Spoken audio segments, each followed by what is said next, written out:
Hello even.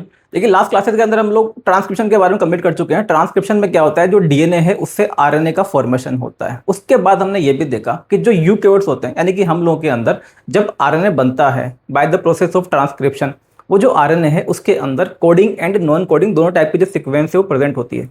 तो वो जो आरएनए है उसकी होती है फिर प्रोसेसिंग, जिसको हमने बोला क्या, पोस्ट ट्रांसक्रिप्शनल प्रोसेसिंग। उसके अंदर होती है स्प्लाइसिंग। उसके अंदर जो इंट्रॉन है उनको कट करके रिमूव किया जाता है एंड जो एक्सोन वाला पार्ट है उसको ऐड कर दिया जाता है। अब ये जो आरएनए बनता है फाइनली, इसको हम बोलते हैं क्या, मैसेंजर आरएनए। तो यूकैरियोट्स के अंदर ये जो मैसेंजर आरएनए है, अब ये आता है न्यूक्लियस से साइटोप्लाज्म के अंदर एंड ये पार्टिसिपेट करता है किसके अंदर, ट्रांसलेशन के अंदर। तो आज हम स्टार्ट करेंगे ट्रांसलेशन।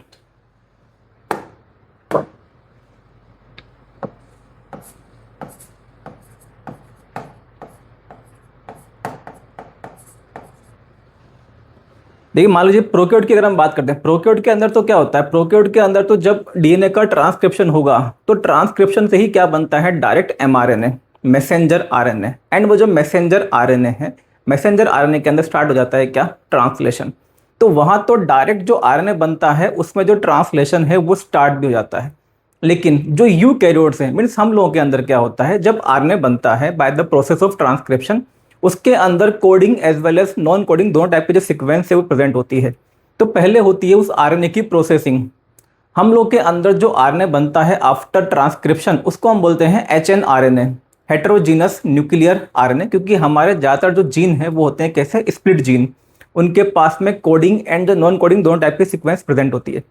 तो एचएनआरएनए बनता है, उसके बाद में क्या होती है, उसकी स्प्लाइसिंग होती है, प्रोसेसिंग होती है, जिसकी वजह से बनता है फिर मैच्योर एमआरएनए।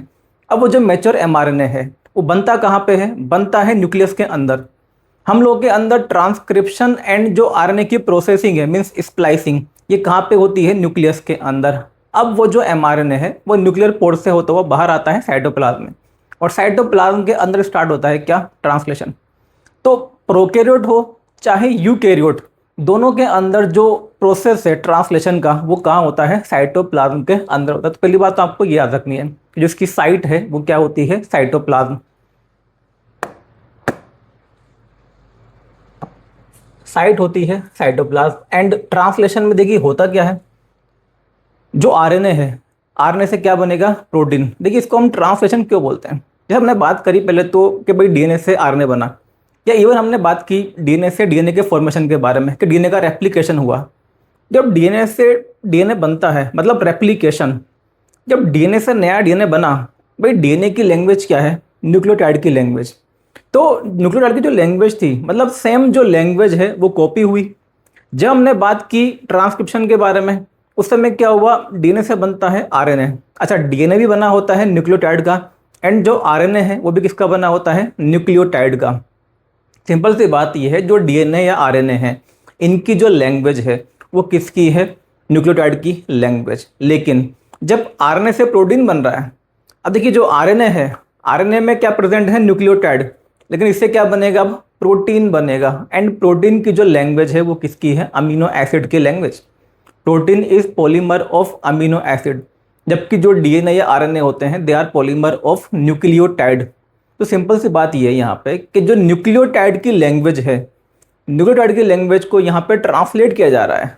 न्यूक्लियोटाइड की जो लैंग्वेज है उसको चेंज किया जा रहा है किस में, अमीनो एसिड की लैंग्वेज में। इस वजह से जो प्रोसेस है इसको हम क्या बोल देते हैं, ट्रांसलेशन। तो इसमें बनता है आरएनए से प्रोटीन, आरएनए से प्रोटीन का फॉर्मेशन होता है।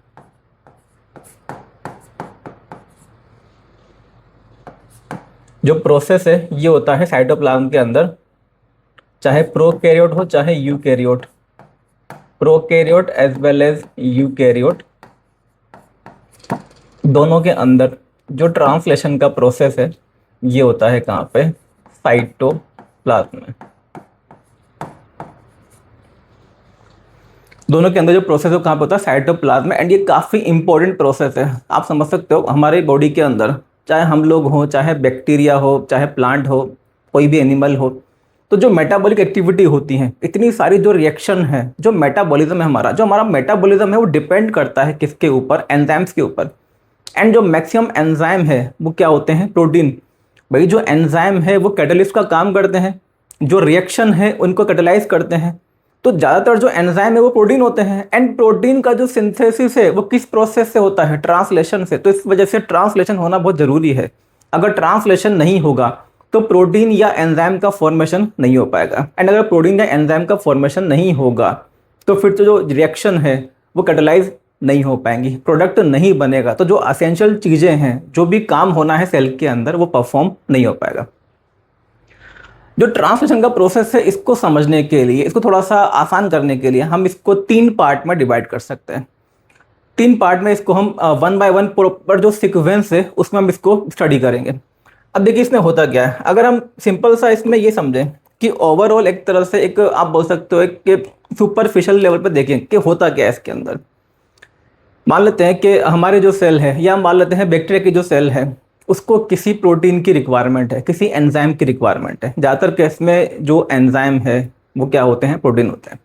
तो किसी प्रोटीन या एंजाइम की रिक्वायरमेंट है, तो उसकी जो इन्फॉर्मेशन है वो किसके पास में होती है? डीएनए के पास।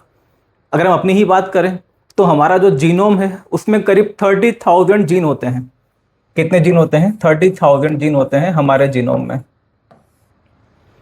अब मान लीजिए किसी स्पेसिफिक प्रोटीन या एंजाइम की रिक्वायरमेंट है, तो अब वो जो प्रोटीन या एंजाइम की, अच्छा, उनकी जो इन्फॉर्मेशन है वो कहाँ प्रेजेंट है? हमारे जीन्स के अंदर। और जीन कहाँ है एक्चुअल में? जीन क्या है? जीन होता है सेगमेंट ऑफ डीएनए। जो डीएनए है मतलब वही डीएनए का वो सेगमेंट जिसके पास में किसी पर्टिकुलर प्रोटीन या एंजाइम की इन्फॉर्मेशन है, उसी को जनरली हम क्या बोल देते हैं? जीन। तो पहले तो क्या होगा कि वो जो इन्फॉर्मेशन है उन जीन में से, जैसे हमारे अंदर होते हैं कितने? 46 क्रोमोसोम।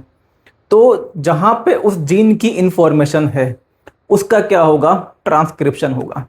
उसका हुआ क्या? ट्रांसक्रिप्शन। अब जब ट्रांसक्रिप्शन हुआ तो उससे क्या बन गया? आरएनए। तो डीएनए से क्या बना? आरएनए। मतलब सिंपल सी बात ये है, डीएनए के पास में जो इन्फॉर्मेशन थी वो इन्फॉर्मेशन डीएनए ने किसको ट्रांसफर कर दी? आरएनए को। इसी को बोलते हैं ट्रांसक्रिप्शन। जो आरएनए है, आरएनए एक तरह की ट्रांसक्रिप्ट है।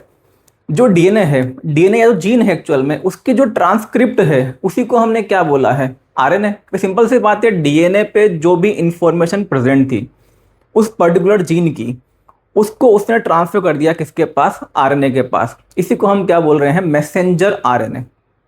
मैसेंजर आरएनए क्यों बोलते हैं? क्योंकि एक तरह से ये जो आरएनए है ये मैसेज लेके आया है। मैसेज कहाँ से लेके आया है? डीएनए से। डीएनए से ये मैसेज को लेके आता है कि भाई इस तरह से जो प्रोटीन है इसको फॉर्म करना है, इस तरह से जो पॉलीपेप्टाइड है इसे बनाना है। तो ये मैसेज को कैरी करता है, इस वजह से क्या बोलते हैं इसको हम? Messenger RNA. तो डीएनए से इसने क्या लिया? मैसेज लिया। इसके पास में सारी इन्फॉर्मेशन है, मतलब एक्चुअल में तो इन्फॉर्मेशन डीएनए के पास में थी। डीएनए ने क्या किया? वो जो इन्फॉर्मेशन है उसको ट्रांसफर कर दिया किसको? आरएनए को, जिसको हम क्या बोल रहे हैं? Messenger RNA. अब ये जो मैसेंजर आरएनए है ये आता है राइबोसोम के पास में, एंड अब जो प्रोसेस है वो स्टार्ट होता है किसका? ट्रांसलेशन का। तो मैसेंजर आरएनए एक तरह का आरएनए है जो कि क्या कर रहा है? जो डीएनए है वहां से इंफॉर्मेशन को लेता है, जेनेटिक जो मैसेज है उसको लिया कहाँ से? डीएनए से, एंड उसको वो ट्रांसफर कर रहा है। मतलब उसको कहाँ तक लेके आया? वो राइबोसोम तक। अब जो राइबोसोम है वहां पे वो जो इंफॉर्मेशन है, जो मैसेज है, उसको रीड किया जाएगा, एंड उसके अकॉर्डिंग क्या बनेगा? यहाँ पे प्रोटीन बनेगा। तो इस वजह से जो आरएनए है इसको हम क्या बोल देते हैं? Messenger RNA. प्रोटीन किसका बना होता है? देखिए प्रोटीन जो है, protein is specific sequence of nucleotide. जो प्रोटीन है, प्रोटीन क्या है? Protein is specific sequence of गलत बोल दिया। प्रोटीन इज स्पेसिफिक, प्रोटीन जो है, protein is specific sequence of amino acid. Protein is specific sequence of amino acid. तो इस तरह से क्या होता है, कई सारे जो अमीनो एसिड हैं ये पेप्टाइड बॉन्ड की मदद से एक दूसरे से अटैच होते हैं। कई सारे अमीनो एसिड पेप्टाइड बॉन्ड की मदद से एक दूसरे से अटैच होते हैं, और इसकी वजह से क्या बनती है? Polypeptide chain. एंड जो पॉलीपेप्टाइड चेन है उसी से क्या बन जाएगा? फिर प्रोटीन बन जाएगा। अब देखो हर एक जो प्रोटीन है उसके अंदर अमीनो एसिड का जो नंबर है ये अलग अलग होता है। किसी प्रोटीन के अंदर या किसी पॉलीपेप्टाइड चेन के अंदर हो सकता है कि जो इनका नंबर है वो हो करीब 200, किसी के अंदर हो सकता है 250, किसी के अंदर हो सकता है 300। तो अमीनो एसिड का नंबर अलग अलग होता है हर एक प्रोटीन के अंदर। दूसरी बात, जो सीक्वेंस होती है अमीनो एसिड की वो भी वेरी करती है। भाई जो अमीनो एसिड ही होते हैं कितने टाइप के, 20 टाइप के, 20 टाइप के अमीनो एसिड होते हैं। तो कौन सा जो अमीनो एसिड है वो फर्स्ट नंबर पे आएगा, कौन सा जो अमीनो एसिड है वो सेकंड नंबर पे आएगा, कौन सा जो अमीनो एसिड है वो थर्ड नंबर पे आएगा, कौन सा अमीनो एसिड जो फोर्थ नंबर पे आएगा।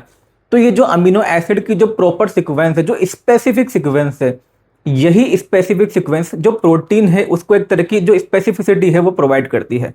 तो आपको ये ध्यान रखना है, जो प्रोटीन है, प्रोटीन का जो स्पेसिफिक नेचर है वो किस वजह से आता है, दो चीज़ों की वजह से। फर्स्ट तो ये कि वो कितने अमीनो एसिड से बना हुआ है, एंड दूसरी बात कि जो अमीनो एसिड है वो किस सीक्वेंस में प्रेजेंट है। जैसे कि हम सिंपल सी बात करें, इंग्लिश के अंदर जो अल्फ़ाबेट हैं, अल्फ़ाबेट तो केवल कितने होते हैं, 26 केवल अल्फ़ाबेट हैं, लेकिन उससे इतने सारे जो वर्ड्स हैं, वर्ड्स उससे कई सारे बन जाते हैं, या जो हम जिसको हम बोलते हैं वोकेबलरी एक तरह से। तो कई सारे जो वोकेबलरी जिसकी कोई लिमिट ही नहीं है, क्योंकि डिपेंड करता है कि कौन सा जो लेटर है, कौन सा जो अल्फ़ाबेट है वो किसके बाद में अरेंज होगा। कोई जो वर्ड है, कोई जो वर्ड है उसके अंदर कितने लेटर, कितने अल्फ़ाबेट प्रेजेंट है, कम भी हो सकते हैं, ज़्यादा भी हो सकते हैं, एंड कौन किसके बाद में अरेंज है, कौन किसके बाद में अरेंज है, उससे एक प्रॉपर उसका एक जो मीनिंग है वो निकल के आता है। तो इस तरह से जो अमीनो एसिड है उसमें भी कुछ यही होता है, अमीनो एसिड कौन किसके बाद अरेंज होगा, एंड टोटल कितने अमीनो एसिड प्रेजेंट होंगे उस प्रोटीन के अंदर, इससे डिसाइड होता है प्रोटीन की स्पेसिफिसिटी। तो अब बात ये आती है कि भाई कितने अमीनो एसिड होंगे एंड कौन सा अमीनो एसिड किसके बाद में अरेंज होगा। ये सारी जो इंफॉर्मेशन है ये कहाँ प्रेजेंट है एक्चुअल में, डीएनए के पास। डीएनए के पास जो हम बोलते हैं कि जीन है, 30,000 जीन, मतलब हम अपने जीनोम की बात करें तो 30,000 जो जीन प्रेजेंट हैं एक्चुअल में क्या है, उनके पास में इंफॉर्मेशन है। तो जिस प्रोटीन या एंजाइम की रिक्वायरमेंट थी, तो उसकी इंफॉर्मेशन जिस पर्टिकुलर जीन के पास में थी, वो जो जीन है पहले तो क्या हुआ, उसका ट्रांसक्रिप्शन हुआ।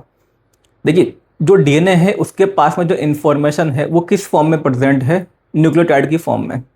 तो वो तो डीएनए के पास में जो इन्फॉर्मेशन है वो न्यूक्लियोटाइड के फॉर्म में प्रेजेंट है। अब उसने क्या किया, उसका हुआ ट्रांसक्रिप्शन। तो वो जो इन्फॉर्मेशन थी वो किसके पास में आ गई, आरएनए के पास। आरएनए भी क्या है, एक तरह का न्यूक्लियोटाइड ही है। आरएनए भी किससे बना हुआ है, न्यूक्लियोटाइड से। तो डीएनए ने वो जो इन्फॉर्मेशन थी वो ट्रांसफर कर दी किसको, आरएनए को, जिसको हम क्या बोल रहे हैं, मैसेंजर आरएनए। एंड ये जो मैसेंजर आरएनए है ये आता है अब साइटोप्लाज्म के अंदर, ये साइटोप्लाज्म में आता है। अब ये जो आरएनए है इसका क्या होता है, फिर ट्रांसलेशन होता है। तो ये जो सीक्वेंस थी न्यूक्लियोटाइड की, न्यूक्लियोटाइड की जो सीक्वेंस थी एक तरह से उसको यहाँ पे कन्वर्ट किया जा रहा है किसमें, अमीनो एसिड की सीक्वेंस में। तो जो न्यूक्लियोटाइड की सीक्वेंस है, जो न्यूक्लियोटाइड है वो एक्चुअल में कोड करते हैं किसको, अमीनो एसिड को। एंड हम लास्ट क्लास के अंदर डिस्कस भी कर चुके हैं कि जो 3 न्यूक्लियोटाइड होते हैं, जैसे कि AUG, ये कोड करता है किसको, मेथिओनिन अमीनो एसिड को।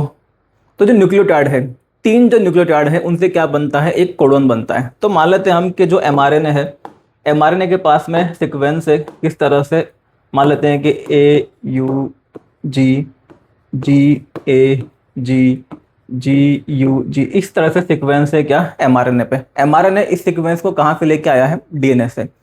तो डीएनए ने जो इन्फॉर्मेशन थी वो ट्रांसफर कर दी किसको, आरएनए को। क्योंकि देखिए डीएनए के पास तो सारे जीन की इन्फॉर्मेशन है, सारे जीन प्रेजेंट है डीएनए में, लेकिन सेल को जब जिस प्रोटीन या एंजाइम की रिक्वायरमेंट होती है उसी का फिर पहले ट्रांसक्रिप्शन होता है एंड फिर क्या होता है, ट्रांसलेशन होता है।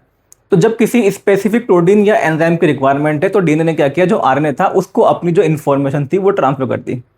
तो डीएनए के पास में वो जो इन्फॉर्मेशन थी वो थी किसके फॉर्म में, न्यूक्लियोटाइड के फॉर्म में। जब उससे बना आरएनए, आरएनए के पास में भी जो इन्फॉर्मेशन आई है वो किसकी फॉर्म में आई है, न्यूक्लियोटाइड की फॉर्म में। अब वो जो आरएनए है जिसको हम बोलते हैं मैसेंजर आरएनए, वो आता है साइटोप्लाज्म के अंदर एंड जो राइबोसोम है उनसे वो बाइंड करता है। अब क्या होता है, वो जो इन्फॉर्मेशन है उसको रीड किया जाता है। तो जो न्यूक्लियोटाइड होते हैं इसमें जो 3 न्यूक्लियोटाइड हैं इनके होते हैं क्या, कोडोन। ये हम डिस्कस कर चुके हैं लास्ट क्लास में। जैसे इसमें फर्स्ट कोडोन क्या है, AUG। AUG कोड करता है किसको, मेथिओनिन को। तो पहला अमीनो एसिड क्या आएगा, मेथिओनिन। GAG कोड करता है किसको, ग्लूटामिक एसिड को। सेकंड अमीनो एसिड क्या आएगा, ग्लूटामिक एसिड। तो फर्स्ट एंड सेकंड के बीच में क्या बन जाएगा, पेप्टाइड बॉन्ड। जो अमीनो एसिड है उनके बीच में क्या बनता है, पेप्टाइड बॉन्ड। फिर तीसरा क्या है, GUG। GUG कोड करता है किसके लिए, वेलिन के लिए। तो तीसरा अमीनो एसिड क्या आएगा, वेलिन। तो इस तरह से ये इन बन जाएगा, सेकंड थर्ड में क्या बन जाएगा, पेप्टाइड बॉन्ड। तो इस तरह से जो पॉलीपेप्टाइड चेन है ये बनती जाती है। पॉलीपेप्टाइड चेन की एक्चुअल में जो इन्फॉर्मेशन है वो किसके पास, मतलब इन्फॉर्मेशन किसके पास में थी, आरएनए। आरएनए के पास में एक्चुअल में कहाँ से है, डीएनए से। तो अल्टीमेटली तो जो भी प्रोटीन या जो भी यहाँ पे एंजाइम बनना है उसकी इन्फॉर्मेशन कौन स्टोर करके बैठा है, डीएनए। डीएनए जब भी वो प्रोटीन बनना होता है तो डीएनए जो है अपनी जो इन्फॉर्मेशन उसको ट्रांसफर कर देता है आरएनए के पास। अब जो आरएनए है उसको फिर रीड किया जाता है, राइबोसोम उससे अटैच होते हैं, इन्फॉर्मेशन को रीड किया जाता है, एंड वो जो इन्फॉर्मेशन है उसी के अकॉर्डिंग एक एक करके जो अमीनो एसिड है उनको अटैच किया जाता है with the help of peptide bond, and इस तरह से जो पॉलीपेप्टाइड चेन है या जो प्रोटीन है उसका सिंथेसिस होता है। तो ये हमने एक तरह से एक ओवरऑल जो आउटलाइन है उसके बारे में देखा है। अब जो पूरा प्रोसेस है उसको हम समझ लेते हैं। देखिए जो फर्स्ट स्टेप है इसके अंदर,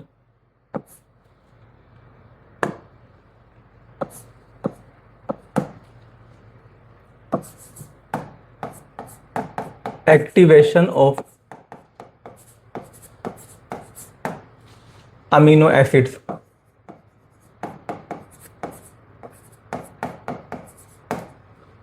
एक्टिवेशन ऑफ अमीनो एसिड, देखिए हम लोग के अंदर 20 टाइप के अमीनो एसिड मिलते हैं।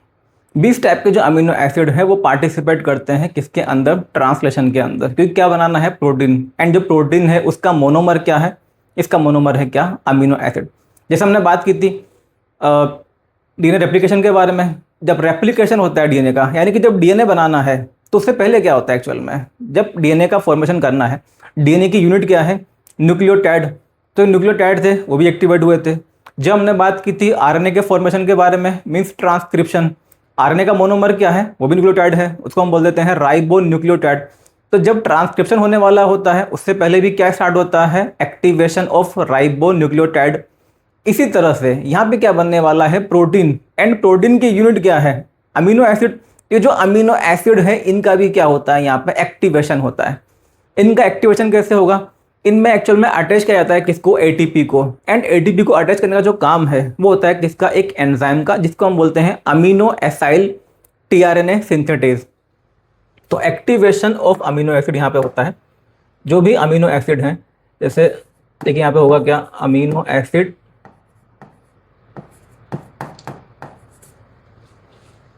इसकी रिएक्शन होती है किसके साथ में, एटीपी के साथ। एंड ये जो रिएक्शन है, इस रिएक्शन को कराने का जो काम है, इसके लिए एक एंजाइम रिस्पॉन्सिबल होता है। इसका नाम भी हम देख चुके हैं, amino acyl tRNA, amino acyl tRNA synthetase enzyme. ये एंजाइम है amino acyl tRNA synthetase enzyme. इस एंजाइम का काम होता है अमीनो एसिड से एटीपी को अटैच करना, जिसकी वजह से क्या होगा, अब जो अमीनो एसिड है वो कैसा हो जाएगा, वो एक्टिव हो जाएगा। तो इसकी वजह से देखिए बनता क्या है, amino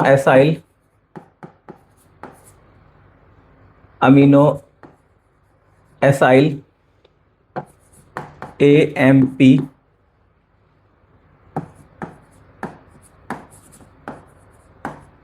enzyme complex, amino acyl AMP enzyme complex. And जो दो फॉस्फेट हैं ये आते हैं क्या, रिलीज। अमीनो एसिड की रिएक्शन होगी एटीपी के साथ, एंजाइम कौन सा है, अमीनो एसाइल टीआरएनए सिंथेटेज। इसकी वजह से क्या होता है, एक कॉम्प्लेक्स बनता है amino acyl AMP enzyme complex. And जो दो फॉस्फेट है वो क्या हो जाएंगे, यहाँ पे रिलीज हो जाएंगे। इसको आप इस तरह से समझ सकते हैं।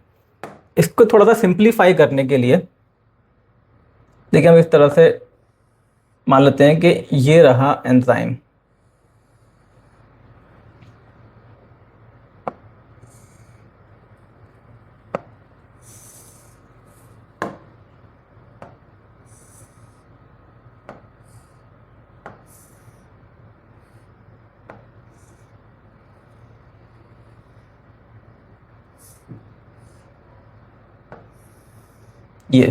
ये रहा एंजाइम। देखिए ये बस समझने के लिए हमने इस तरह से इसको बनाया एंजाइम को। तो ये जो एंजाइम है, इस एंजाइम का नाम क्या है, amino acyl tRNA synthetase.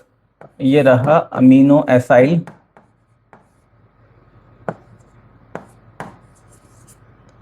Acyl tRNA synthetase.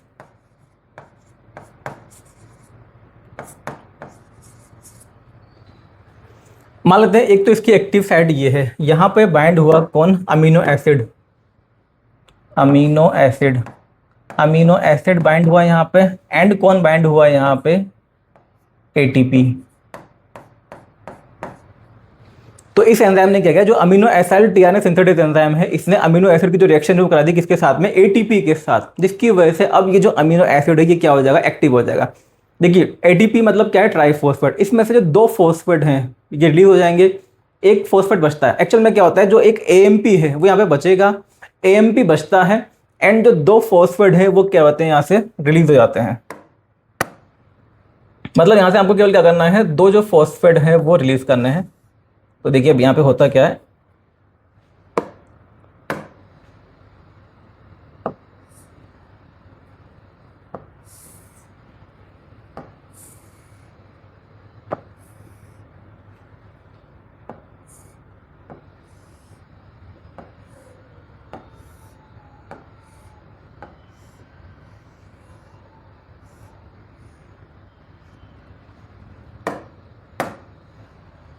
Amino acid and इससे जुड़ा हुआ है क्या, एएमपी, अमीनो एसिड एएमपी जुड़ा हुआ है, एंड जो दो फॉस्फेट थे वो यहाँ पे आते हैं क्या, रिलीज। तो ये मान लेते हैं हम दो जो फॉस्फेट हैं ये क्या हो चुके हैं, रिलीज। अब ये जो कॉम्प्लेक्स है इसी को क्या बोला है, amino acyl AMP enzyme complex, ये जो लिखा हुआ है हमने ये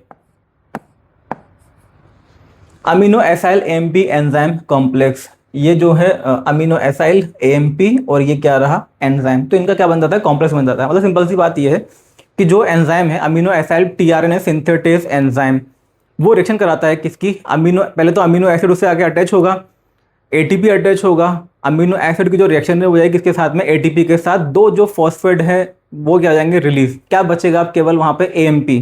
तो अमीनो एसिड है एंड एमपी है, एंड वो जो एंजाइम है इनका जो कॉम्प्लेक्स बना है इसी को क्या बोला है, amino acyl MP enzyme complex, ये कॉम्प्लेक्स है। देखिए जो अमीनो एसिड है, एक्चुअल में क्या होता है, अमीनो एसिड होते हैं 20 टाइप के, तो उनको रिकॉग्नाइज करने के लिए जो amino acyl tRNA synthetase enzyme है ये भी कितने टाइप के होते हैं, 20 टाइप के। मतलब हर एक टाइप का जो अमीनो एसिड है उसको एक्टिवेट करने के लिए एक specific amino acyl tRNA synthetase enzyme जो है वो हमें मिलता है, ठीक है, पहली बात तो ये।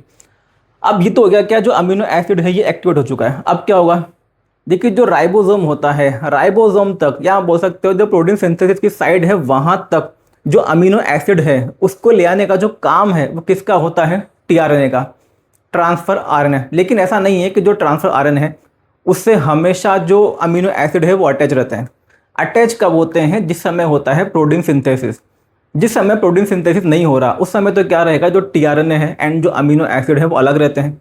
अब हम मान लेते हैं कि जो एमआरएनए है, एमआरएनए आया न्यूक्लियस से, मतलब हम लोगों के अंदर तो न्यूक्लियस के अंदर बनेगा एमआरएनए, फिर वो आएगा कहाँ पे, साइटोप्लाज्म के अंदर। और अच्छा अगर बात करते हैं हम प्रोकैरियोट के बारे में, प्रोकैरियोट के अंदर तो क्या होता है, ट्रांसक्रिप्शन एंड जो ट्रांसलेशन है दोनों ही कहाँ पे होते हैं, साइटोप्लाज्म के अंदर। तो जो एमआरएनए है, एमआरएनए जब राइबोसोम से बाइंड करता है, मीन्स अब जो ट्रांसलेशन है वो क्या हो रहा है, स्टार्ट हो रहा है। तो वहाँ तक मतलब एमआरएनए या जो राइबोसोम है वहाँ तक जो अमीनो एसिड है उनको लाने का जो काम है वो किसका होता है, टीआरएनए का। तो जैसे ही प्रोसेस स्टार्ट होगा ट्रांसलेशन का, अब क्या होगा, जो अमीनो एसिड है वो अटैच होंगे किस पे, टीआरएनए। देखिए जो टीआरएनए का स्ट्रक्चर है ये हम पूरा डिस्कस कर चुके हैं। जो टीआरएनए है इसमें होता है 3 प्राइम एंड, जो 3 प्राइम एंड है इसका, उसी को हमने क्या बोला था, अमीनो एक्सेप्टर आर्म। मतलब जो इसका 3 प्राइम एंड है वहां पे अटैच होता है कौन, अमीनो एसिड। तो कब अटैच होगा, जब प्रोटीन सिंथेसिस स्टार्ट होगा। तो ये जो टीआरएनए है इसको हम बोल देते हैं क्या, एक तरह से लोडेड टीआरएनए या चार्ज टीआरएनए। अगर टीआरएनए के पास में अमीनो एसिड प्रेजेंट है या अटैच्ड है तब तो क्या बोलेंगे उसको, चार्ज टीआरएनए। एंड जब मान लीजिए जो टीआरएनए है अमीनो एसिड को ये मतलब ला चुका है कहाँ पे, जो प्रोटीन सिंथेसिस की साइड है यानी कि राइबोसोम तक ला चुका है, एंड अब ये जा चुका, मतलब इनका काम सिंपल सा ये, अमीनो एसिड को लेके आएंगे साइटोप्लाज्म से राइबोसोम तक, राइबोसोम पे ला के वो जो अमीनो एसिड है उसको वहाँ पे प्लेस कर देंगे एंड ये चले जाएंगे। फिर से जो सेकंड टाइम फिर से आएंगे, अमीनो एसिड को लेके आएंगे कहाँ तक, राइबोसोम तक, फिर से चले जाएंगे। तो इनका काम होता है अमीनो एसिड को लेके आना राइबोसोम तक। ये जो अमीनो एसिड है ये एक्टिवेट हो चुका है। अब ये जो एक्टिवेटेड अमीनो एसिड है ये अटैच होगा किसके साथ में, टीआरएनए के साथ। इसका जो मतलब इसको अटैच करने का भी जो काम है वो किसका होता है, इस एंजाइम का। मतलब ये जो एंजाइम है पहले तो इसने क्या किया, जो अमीनो एसिड है उसको एक्टिवेट किया। अब क्या होगा, यही जो एंजाइम है, ये जो टीआरएनए होता है, टीआरएनए एक्चुअल में इसी एंजाइम के साथ में बाइंड होगा। और ये जो एंजाइम है वो क्या करेगा, अब जो टीआरएनए है उसका जो 3 प्राइम एंड है वहां पे ये जो एक्टिवेटेड अमीनो एसिड है इसको अटैच कर देगा। तो हम देखेंगे इसमें second step, charging of tRNA. Charging of tRNA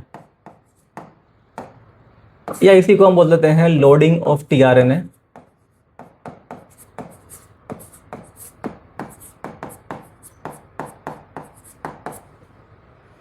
अगर टीआरएनए से अटैच हो गया क्या अमीनो एसिड तो क्या बोल देंगे उसको हम, चार्ज टीआरएनए।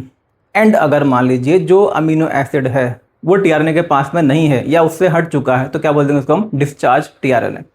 तो लोडिंग या चार्जिंग ऑफ टीआरएनए। तो यहाँ पे जब हमने देखा था कॉम्प्लेक्स, तो ये जो एंजाइम है इसको हम फिर से बना देते हैं। ये रहा एंजाइम,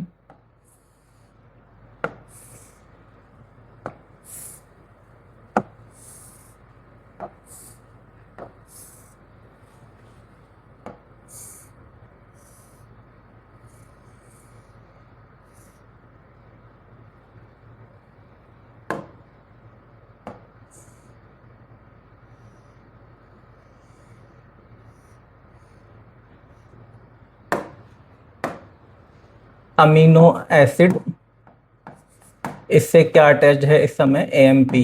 ये अमीनो एसिड एंड एएमपी। अब देखिए ये जो एंजाइम है इसी से आके बाइंड होता है कौन, टीआरएनए। तो हम मान लेते हैं कि जो टीआरएनए है ये टीआरएनए यहाँ पे आ चुका है और टीआरएनए बाइंड हो गया इसी एंजाइम के साथ।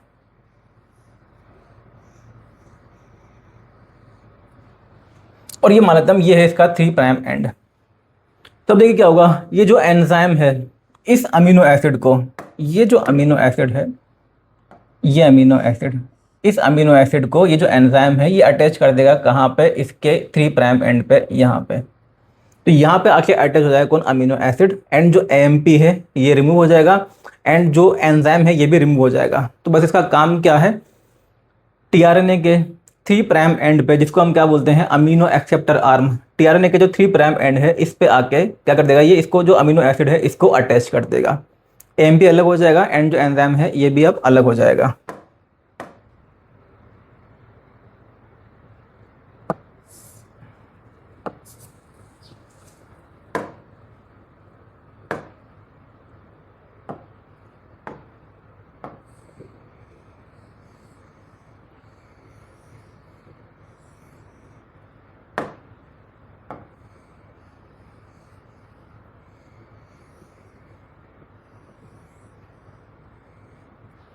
ये रहा टीआरएनए। जो टीआरएनए है इसका जो 3 प्राइम एंड है ये यहाँ पे आके अटैच हो जाता है कौन, अमीनो एसिड। ये 3 प्राइम एंड पे अटैच हो गया कौन, अमीनो एसिड। तो अब ये जो टीआरएनए है इसी को हम क्या बोलते हैं, इसी को हम बोलते हैं चार्ज टीआरएनए। ये है अब चार्ज टीआरएनए, चार्ज टीआरएनए या लोडेड टीआरएनए। ठीक है, इसके अलावा एएमपी अलग हो जाएगा, एएमपी अलग हो जाता है एंड जो एंजाइम है ये भी क्या हो जाएगा, अलग हो जाएगा।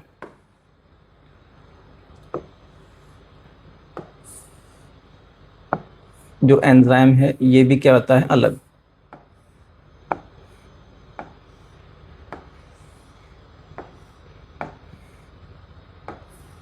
ये रहा एंजाइम। देखिए ये जो कॉम्प्लेक्स था, इस कॉम्प्लेक्स को हमने क्या बोला था, ये रहा इसका नाम, amino acyl AMP enzyme complex. तो amino acyl AMP enzyme complex यहाँ पे आके कौन अटैच हुआ, अब टीआरएनए। अब टीआरएनए पे जो 3 प्राइम एंड था उस पे अटैच हो गया क्या, अमीनो एसिड। ये अमीनो एसिड यहाँ पे अटैच हो गया। तो इसको हमने क्या बोल दिया, अब चार्ज टीआरएनए। जो एमपी था ये अलग हो गया, एंड जो एंजाइम था ये भी क्या हो गया, अलग हो गया। ठीक है, ये हो गया इसमें चार्जिंग ऑफ टीआरएनए। तो पहले तो जो अमीनो एसिड है उसको एक्टिवेट किया गया, उसके बाद में जो अमीनो एसिड है उसको टीआरएनए के 3 प्राइम एंड पे अटैच किया जाता है। ये हो चुका है अब क्या, चार्ज टीआरएनए।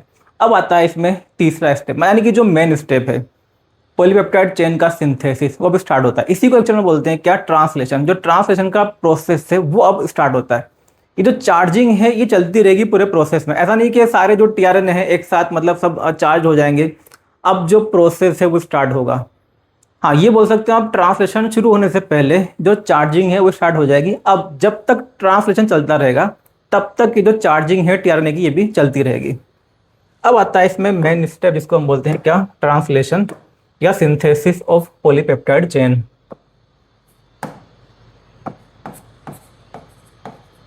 ट्रांसलेशन या जिसको हम बोलते हैं synthesis of polypeptide chain. Synthesis of polypeptide chain.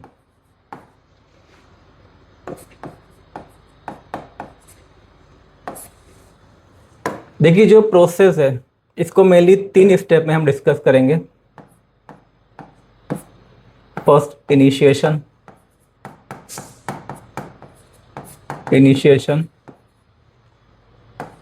Second elongation, elongation and third है टर्मिनेशन।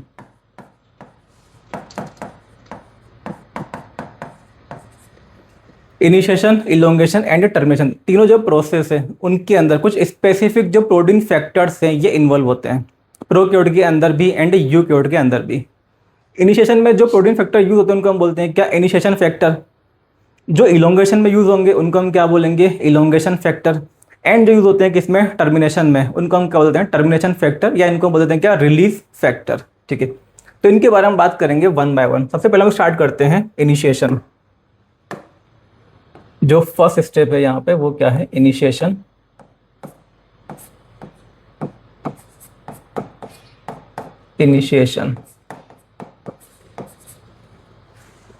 तो देखिए जो एमआरएनए है, एमआरएनए बना bye the process of transcription. ठीक है, हम बात कर लेते हैं यहाँ पे एमआरएनए के बारे में। जैसे मान लेते हैं कि ये जो है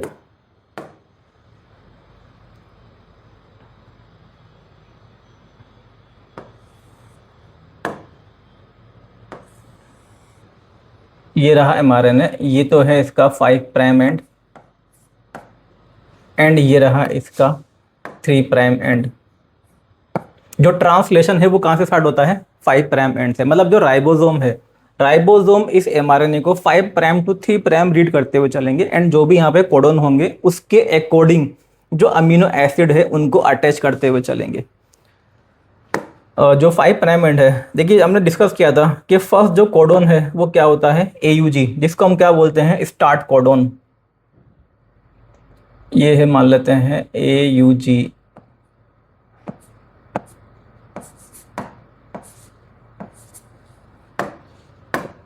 और ये कई सारे कोडन होंगे,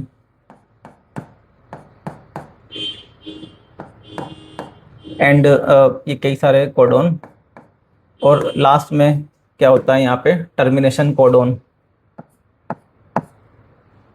जो टर्मिनेशन कोडन है इसमें क्या होता है, या तो हो सकता है यहाँ पे क्या UAA, या फिर क्या हो सकता है UAG, या फिर क्या हो सकता है UGA, UAA, UAG या UG। अब वैसे तो कई सारे यहाँ पे कोड होंगे।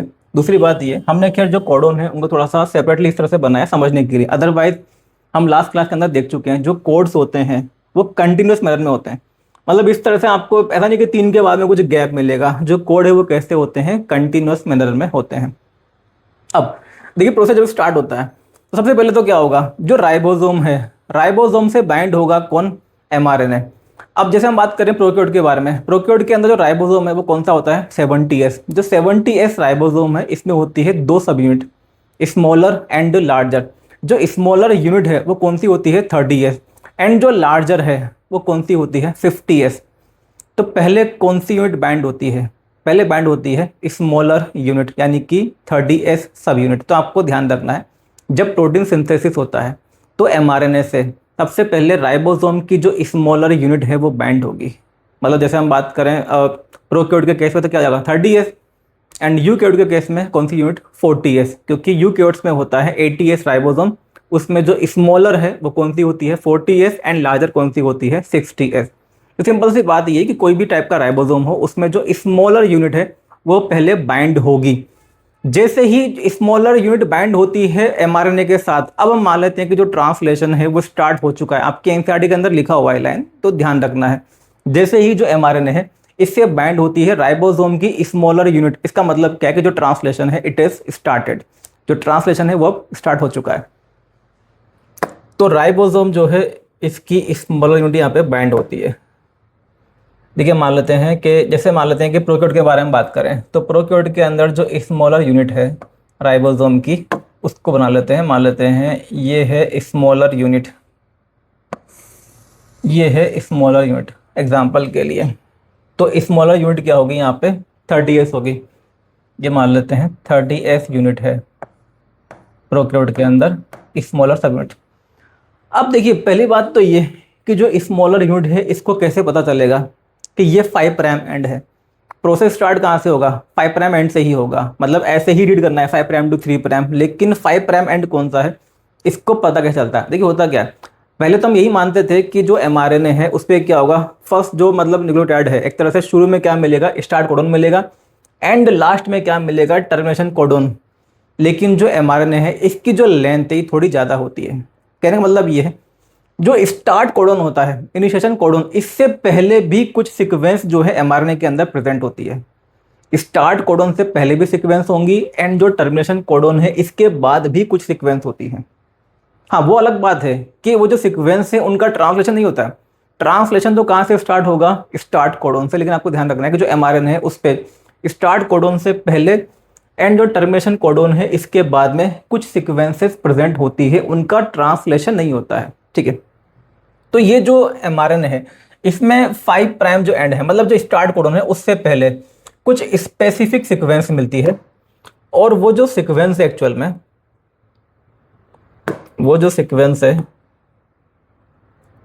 ये यहाँ पे मान लेते हैं इस पे कुछ सीक्वेंस मिलेगी स्पेसिफिक सीक्वेंस। ये जो स्पेसिफिक सीक्वेंस है जो कि प्रेजेंट होती है बिफोर स्टार्ट कोडोन प्रोकैरियोट के अंदर, इसको हम बोलते हैं शाइन डेलगार्नो सीक्वेंस। जो साइंटिस्ट है जिन्होंने डिस्कवर किया था उनके बेसिस पे इसका नाम दिया गया है। इसको क्या बोलते हैं शाइन डेलगार्नो सीक्वेंस, शॉर्ट में इसको हम बोल देते हैं क्या SD सीक्वेंस। तो ये जो सीक्वेंस है ये मान लेते हैं क्या है, ये है SD sequence, shine Dalgarno sequence या SD सीक्वेंस। ये जो सीक्वेंस है ठीक है। अब देखिए होता क्या है, ये है 30s सब यूनिट ऑफ किसकी राइबोसोम की। जो राइबोसोम की यूनिट है 30s, इसके अंदर हमने बात की थी rRNA कौन सा मिलता है, इसमें मिलता है 16S rRNA। तो वो जो 16S rRNA होता है, मान लेते हैं इसमें जो है ये 30S के अंदर rRNA कौन सा होता है 16S। तो मान लेते हैं कि ये है इसमें क्या, ये रहा इस राइबोसोम के अंदर ये रहा कौन सा RNA 16S rRNA, ये रहा 16S rRNA। तो 30S सब यूनिट के अंदर जो 16S rRNA होता है इसके पास में क्या होता है, ये जो SD सीक्वेंस है इसी की कॉम्प्लीमेंट्री सीक्वेंस मिलती है। SD सीक्वेंस की जो कॉम्प्लीमेंट्री सीक्वेंस है ये प्रेजेंट होती है 16S rRNA में। उसकी मदद से क्या होता है यहाँ पे बाइंडिंग होती है, यहाँ पे पेयरिंग होती है। तो ये जो सीक्वेंस है जो कि rRNA में प्रेजेंट है इसको हम बोल देते हैं क्या एंटी शाइन डेलगार्नो सीक्वेंस, या शॉर्ट में क्या बोल देंगे ASD sequence, anti shine Dalgarno sequence.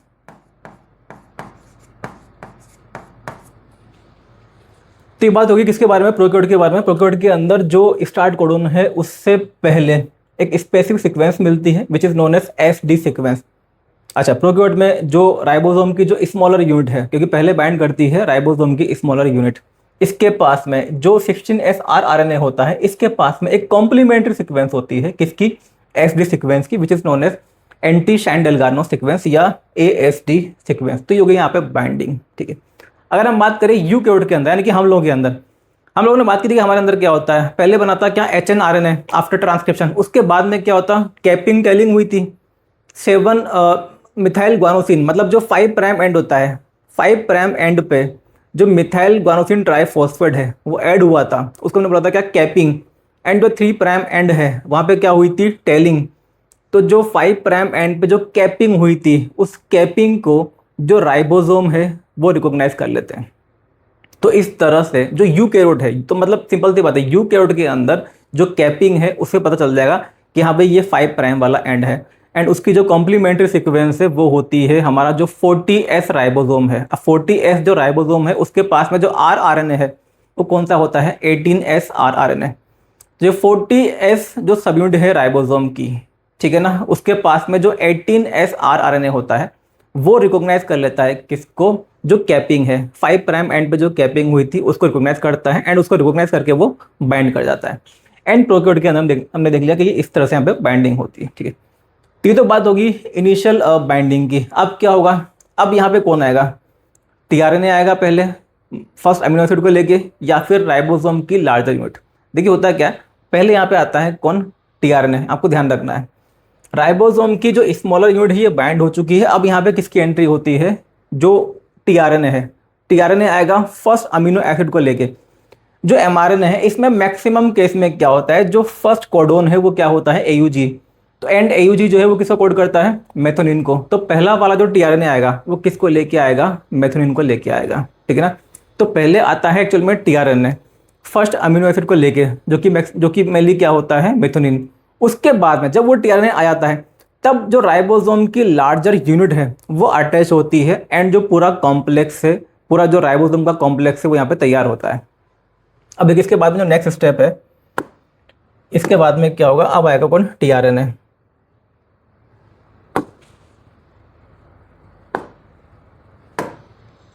तो ये तो रहा हमारा एमआरएनए, ये 5 प्राइम एंड, ये 3 प्राइम एंड, और ये मान लेते हैं हम ये स्टार्ट कोडोन है यहाँ पे। अब देखिए जो SD सीक्वेंस है इसको हम बार बार में नहीं बनाएंगे, वो हम यहाँ पे देख चुके हैं। ये है AUG फर्स्ट कोडोन, इसके बाद में फिर ये कई सारे कोडोन प्रेजेंट होते हैं एंड फिर ये लास्ट में होता है क्या, टर्मिनेशन कोडोन, ठीक है। अब यहाँ पे पहले तो कौन बाइंड कर चुका है, राइबोसोम की स्मॉलर यूनिट। तो ये जो राइबोसोम की स्मॉलर यूनिट है ये बाइंड कर चुकी है 30S, ठीक है। अब क्या होगा, अब यहाँ पे जो फर्स्ट कोडोन है, फर्स्ट कोडोन कौन सा है, AUG। AUG किसे कोड करता है, मेथोनिन को। तो अब आता है टीआरएनए, मेथोनिन को लेके आता है टीआरएनए। यहाँ पे मान लेते हैं ये है टीआरएनए,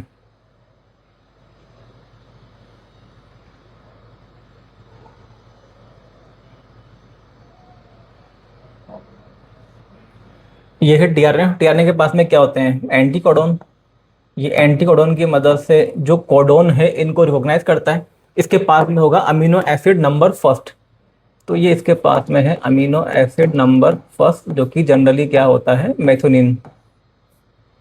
ये इसके 3 प्राइम एंड पे है अमीनो एसिड, ठीक है। तो टीआरएनए आ चुका है। अब क्या होगा, जब फर्स्ट वाला टीआरएनए आ चुका है अब आती है यहाँ पे राइबोसोम की लार्जर यूनिट, जो कि प्रोकैरियोट के केस में क्या होगी, 50S। ये 30S है, अब आ जाएगी कौन सी, 50S। तो इस तरह से जो 70S राइबोसोम है ये यहाँ पे तैयार हो जाएगा।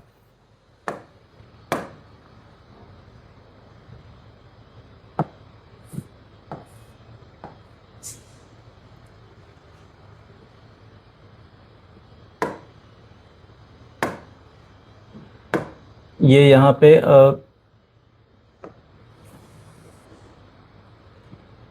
5 प्राइम, ये 3 प्राइम, ये रहा यहाँ पे फर्स्ट कोड मान लेते हैं। ये रहा फर्स्ट कोड, क्या है, AUG। उसके बाद में कई सारे कोडोन होंगे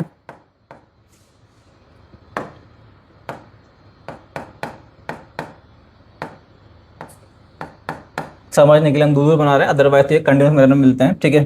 तो पहले बाइंड हुई कौन सी यूनिट, स्मॉलर यूनिट, तो ये रही स्मॉलर सब यूनिट ऑफ राइबोसोम। उसके बाद में कौन आया, फर्स्ट वाला टीआरएनए, मतलब टीआरएनए जो कि फर्स्ट वाला जो अमीनो एसिड है उसको लेके आता है, तो ये हमने अटैच कर दिया कौन, टीआरएनए। ये टीआरएनए आया एंड अपने एंटी कोडन की मदद से जो एमआरएनए है उस पर जो कोडन प्रेजेंट है उनको रिकॉग्नाइज करता है। जो टीआरएनए है इसका जो थर्ड कार्बन है 3' एंड जो है, सॉरी 3' जो एंड है उस पे होता है क्या, अमीनो एसिड नंबर फर्स्ट, जो कि क्या होता है, मेथियोनिन। अब फिर देखिए जो प्रोकैरियोट होते हैं, प्रोकैरियोट के अंदर क्या होता है, एक्चुअल में जो मेथियोनिन है इसका एक जो फॉर्माइलेटेड वर्जन है वो मिलता है, इसको हम बोलते हैं क्या, फॉर्माइलेटेड मेथियोनिन। क्या आपको सिंपल से ध्यान रखना है, मेथियोनिन क्या बोल सकते हैं, फॉर्मुलेटेड मेथियोनिन। आप या भी बोल सकते हो कि अमीनो एसिड नंबर फर्स्ट यहाँ पे आएगा, इसके 3' एंड पे अटैच है। अब कौन बाइंड हुई यहाँ पे, राइबोसोम की लार्जर यूनिट, ये तो ये यहाँ पे अब अटैच हो चुकी है लार्जर यूनिट। तो ये तो था क्या, 30S, जैसे हमने बात की प्रोकैरियोट के केस में ये तो होगी 30S सब यूनिट, एंड ये कौन सी होगी, 50S सब यूनिट। ये कौन सी यूनिट है, 50S सब unit. 30S and 50, 30S 50S इन दोनों से मिलकर क्या बनता है, प्रॉपर कॉम्प्लेक्स बनता है, इसको हम क्या बोलते हैं, 70S राइबोसोम। अब देखिए ये जो लार्जर यूनिट होती है राइबोसोम की, इसमें टोटल 3, एक तरह से आप बोल सकते हो 3 जो है इसके अंदर कंपोनेंट हमें मिलते हैं।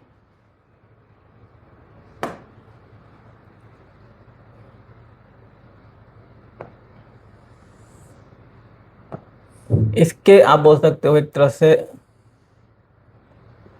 3 इसमें हमें ये जो है इस तरह से कंपार्टमेंट मिलते हैं, 3 कंपार्टमेंट आप बोल सकते हैं इस तरह से।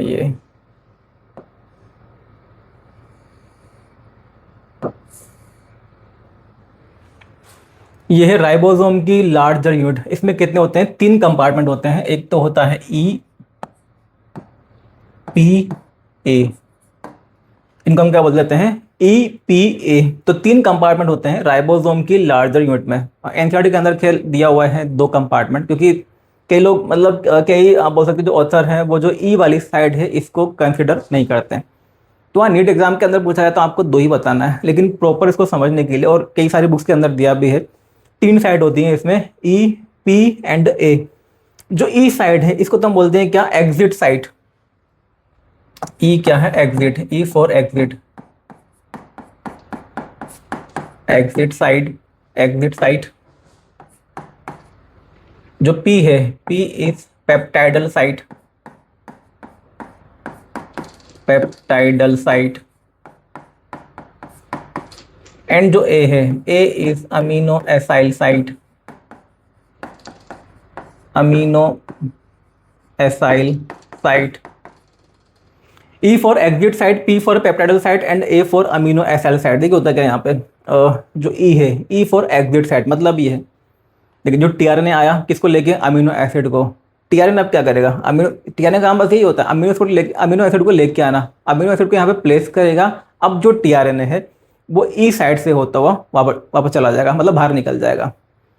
पी साइड का मतलब क्या होता है, पेप्टाइडल साइड, मतलब ये कि अमीनो एसिड जिसके पास में जो पॉलीपेप्टाइड चेन प्रेजेंट है उसको हम क्या बोलेंगे, पी साइड। तो मतलब यहाँ पे प्रेजेंट होता है अमीनो एसिड जिसके पास में जो पॉलीपेप्टाइड है उसकी चेन प्रेजेंट होती है, मतलब पॉलीपेप्टाइड चेन जिसके पास में प्रेजेंट होगी वो क्या होता है, पी साइड। एंड ये क्या है, ए साइड। ए साइड को क्या बोला हमने, अमीनो एसाइल साइड। जो भी नया टीआरएनए आएगा वो कहाँ से एंटर करेगा, ए साइड से। आपको इसको इस तरह से समझना है। देखो ये 3 कंपार्टमेंट तो हैं, 3 कंपार्टमेंट है, लेकिन ये होते हैं कैसे कनेक्टेड।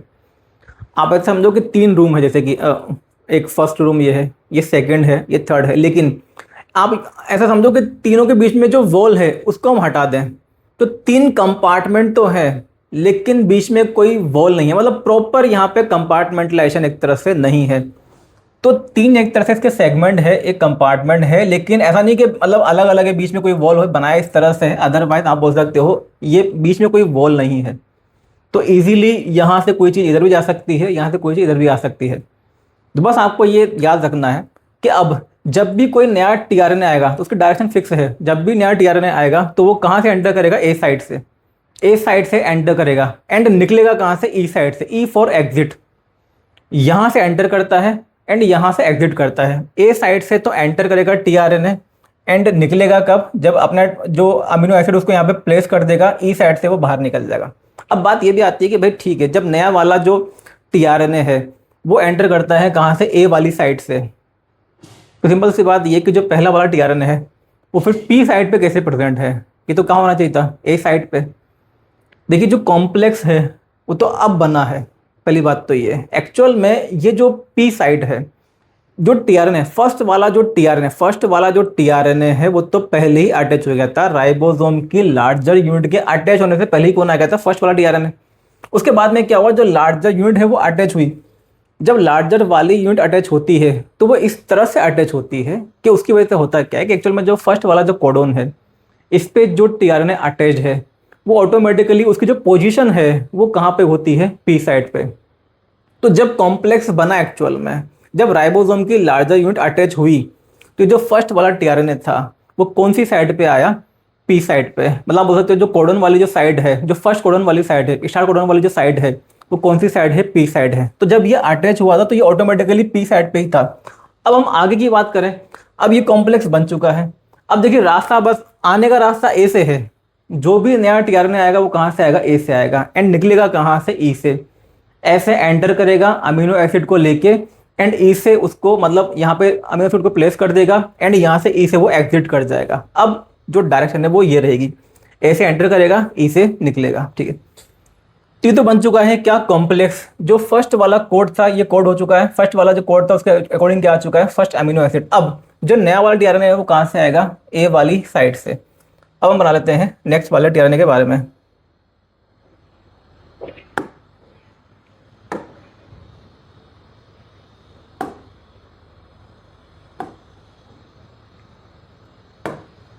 देखिए मान लेते हैं ये रहा 5 प्राइम, ये रहा 3 प्राइम,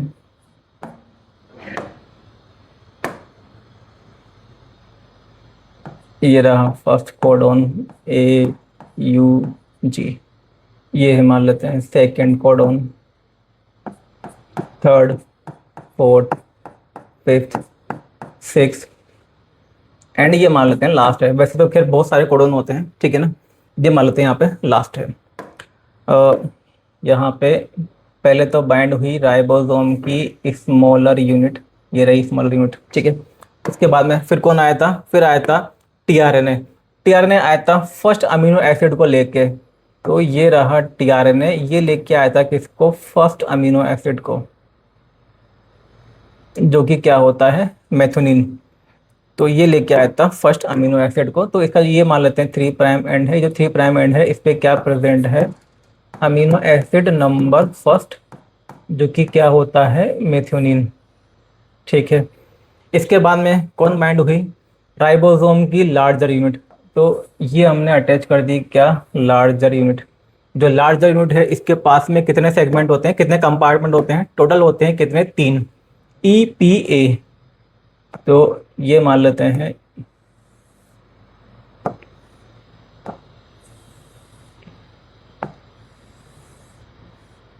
ये रहे 3 कंपार्टमेंट, लेकिन आपको ध्यान रखना है एक तरह से तीनों कैसे हैं, ये कनेक्टेड हैं।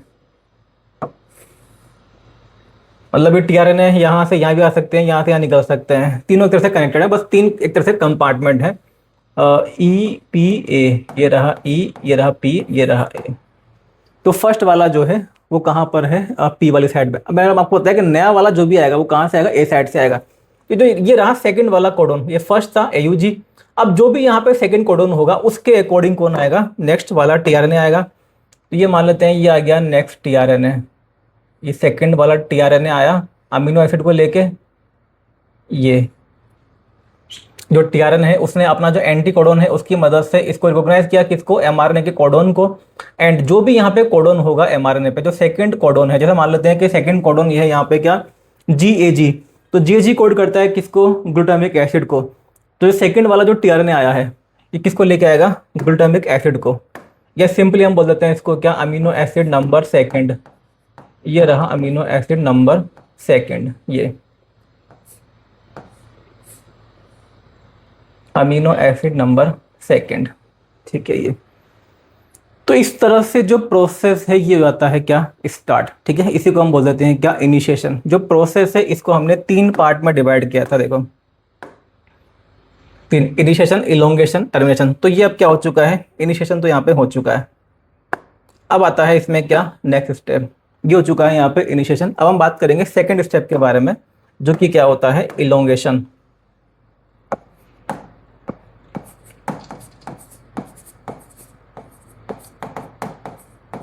इलोंगेशन देखिए यहाँ पे ये जो है, ये रहा 5 प्राइम एंड, ये रहा 3 प्राइम एंड, इसमें ये रहा फर्स्ट कोडॉन AUG, ये सेकंड कोडॉन, ये third codon, fourth, fifth, sixth, और ये मान लेते हैं लास्ट है, ठीक है। ये पहले तो बाइंड हुई थी इससे क्या, राइबोसोम की स्मॉलर यूनिट। उसके बाद में कौन आया था, इसके बाद में आया था कौन, टीआरएनए। फर्स्ट वाला टीआरएनए आया था AUG के अकॉर्डिंग, किसको लेके, मेथोनिन को। तो ये रहा फर्स्ट वाला टीआरएनए जो कि किसको लेके आता है, मेथोनिन को। ये रहा फर्स्ट टीआरएनए, अपने एंटीकोडॉन की मदद से AUG को रिकॉग्नाइज करता है। इसके पास में होता है amino acid number first, amino acid number first होता है इसके पास में ये। इसके बाद में फिर क्या हुआ था, जो लार्जर यूनिट है वो बाइंड हुई थी, ये बाइंड होगी यहाँ पे क्या, लार्जर यूनिट। जो लार्जर यूनिट है इसमें कितने सेगमेंट होते हैं, 3 सेगमेंट या 3 कंपार्टमेंट होते हैं। तो ये हमने बना दिया इसमें 3 कंपार्टमेंट। एक तो ये हो गया, एक ये, बट एक्चुअल में कंपार्टमेंट हम बोल रहे हैं, बट तीनों कैसे हैं, कनेक्टेड है। 3 साइड आप बोल सकते हो, 3 साइड इसमें होती हैं जो कि आपस में कैसी हैं, कनेक्टेड है, E, P एंड A। उसके बाद हम देखा कि सेकंड वाला जो कोडोन है इसके अकॉर्डिंग आएगा टीआरएनए। तो जो भी कोडोन होगा ये जिस भी अमीनो एसिड को कोड करता है तो उस अमीनो एसिड को लेके आता है कौन, टीआरएनए। तो हम मान लेते हैं कि ये आ गया टीआरएनए। ये सेकंड वाला जो टीआरएनए है ये आ गया यहाँ पे। जो सेकंड टीआरएनए है इसका जो 3 प्राइम एंड है इस पे क्या होगा, amino acid, amino acid number second. तो जो भी यहाँ पे सेकंड कोडोन है, सेकंड कोडोन के अकॉर्डिंग क्या जाता है, सेकंड अमीनो एसिड आ जाता है, ठीक है। ये तो ये देखिए, अब देखिए यहाँ पे क्या होगा। पहला काम तो यहाँ पे क्या होता है, जो ये टीआरएनए है, टीआरएनए फर्स्ट जो टीआरएनए है एंड जो अमीनो एसिड है, टीआरएनए एंड जो अमीनो एसिड है इनके बीच का जो लिंक है ये होता है यहाँ पे ब्रेक। फर्स्ट टीआरएनए एंड जो अमीनो एसिड है इनके बीच का जो लिंक है ये क्या होता है, यहाँ पे ब्रेक हो जाता है। तो ये हम मान लेते हैं यहाँ पे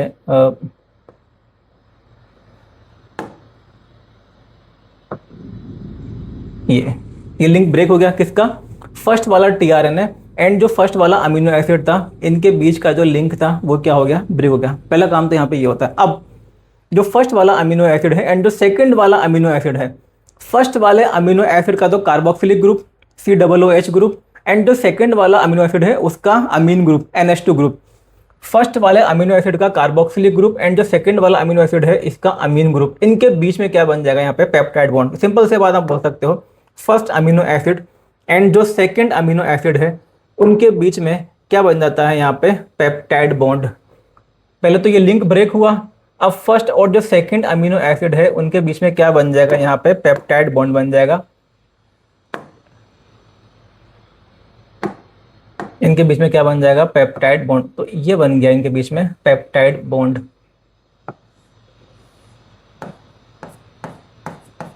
पेप्टाइड बॉन्ड बन गया।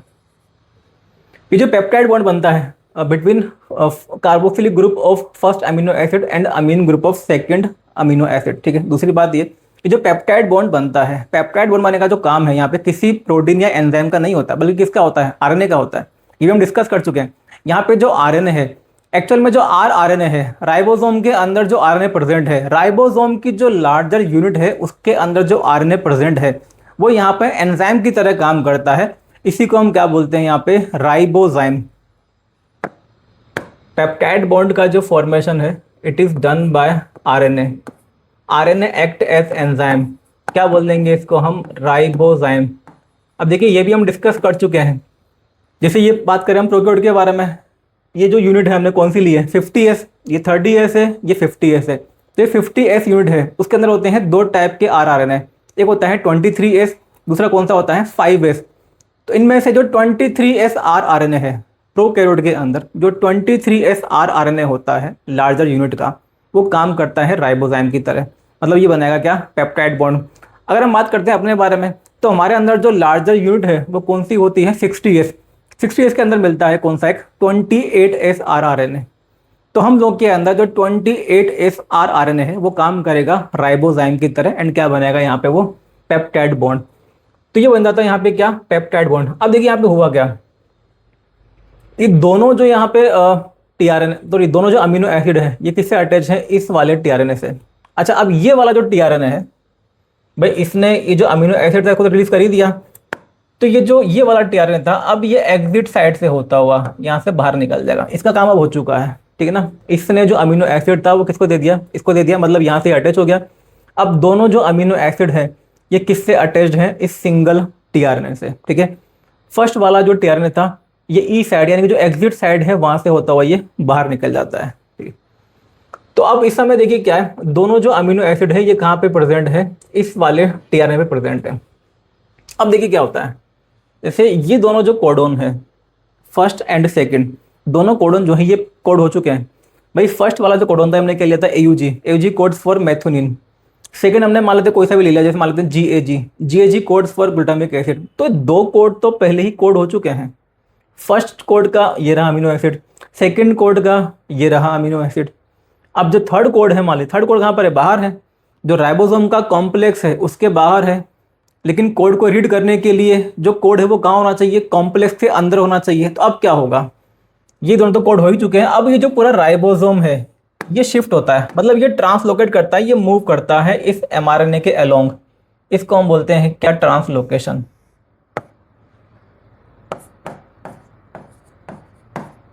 ट्रांसलोकेशन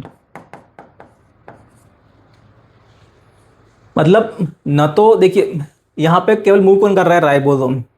जो टीआरएनए है वो अपनी जगह पे ही है, मूव कौन कर रहा है, राइबोसोम। अब टीआरएनए तो केवल इसके बाद में केवल एक ही है, ये वाला तो निकल ही चुका है, ये वाला टीआरएनए है। जो राइबोसोम है क्या करता है, ये मूव करता है, ट्रांसलोकेट करता है। कहाँ मूव करेगा, 5 प्राइम टू 3 प्राइम डायरेक्शन में, मतलब इस तरह से डायरेक्शन होगी। ये 5 प्राइम टू 3 प्राइम रीड करते हुए चल रहा है, तो इस तरह से ये ट्रांसलोकेट होता है। चाहो तो आप लिख सकते हो 5 प्राइम टू 3 प्राइम डायरेक्शन में ये ट्रांसलोकेट होता है, जिससे कि अब जो कोड है वो आ जाए राइबोसोम के कॉम्प्लेक्स के अंदर। अच्छा, दूसरी बात देखिए यहाँ पे क्या होता है, जो ये वाला टीआरएनए है फर्स्ट वाला तो कहाँ चला गया, ई साइड से एग्जिट कर गया। जो सेकंड वाला टीआरएनए है ये आ जाता है कहाँ पे, पी साइड पे, ये आता है पी साइड पे। तो यहाँ पे दो चीज़ें होती हैं, फर्स्ट वाला जो टीआरएनए था वो कहाँ चला गया, बाहर निकल गया। सेकंड वाला जो टीआरएनए था वो कहाँ पे आ गया, पी साइड पे। एंड जो राइबोसोम था वो थोड़ा सा ट्रांसलोकेट हो गया। अब क्या होगा, जो ए साइड है वो खाली हो चुकी है। भाई ये वाला टीआरएनए तो यहाँ पे आ गया, तो ए साइड क्या हो गई, खाली हो गई। जो ए साइड है वहीं से कौन आएगा, जो भी नया अमीनो एसिड, मैंने आपको बताया जो भी नया अमीनो एसिड आता है वो कहाँ से आएगा, ए साइड से। मतलब जो भी नया टीआरएनए आता है अमीनो एसिड को लेके वो कहाँ से आएगा, अब ए साइड से। तो ए साइड का खाली होना जरूरी है, इसलिए ए वाला जो टीआरएनए था ये शिफ्ट हो गया कहाँ पे, पी साइड पे। अब क्या होगा, जो ए वाली साइड है ये खाली हो जाएगी, ठीक है। तो इसको हम देख लेते हैं नेक्स्ट डायग्राम में।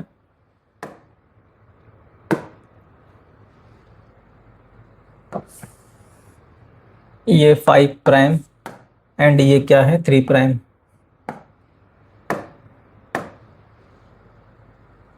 जैसे मान लेते हैं ये तो था फर्स्ट कोडोन AUG, इसके बाद में मान लेते हैं ये रहा second codon, third, fourth, fifth, six, seventh, eighth, ये मान लेते हैं लास्ट है, ठीक है। जो राइबोसोम में पूरा शिफ्ट कर चुका है। देखिए पहले हमने क्या किया था, राइबोसोम के कॉम्प्लेक्स के अंदर फर्स्ट एंड सेकंड कोड को रखा था। अब क्योंकि ये शिफ्ट हो चुका है, मान लेते हैं एक कोडोन शिफ्ट हो चुका है, तो अब जो है इसको थोड़ा सा हम शिफ्ट कर देंगे। अब कॉम्प्लेक्स के अंदर रखेंगे किसको, सेकंड एंड थर्ड कोडोन को। तो ये हो चुका है यहाँ पे शिफ्ट राइबोसोम, ये रही स्मॉलर यूनिट और ये क्या है, इसकी लार्जर यूनिट है। ये रही लार्जर यूनिट। जो लार्जर यूनिट है इसी के पास में होती है क्या, 3 साइट होती हैं, जब हमने डिस्कस किया था EPA।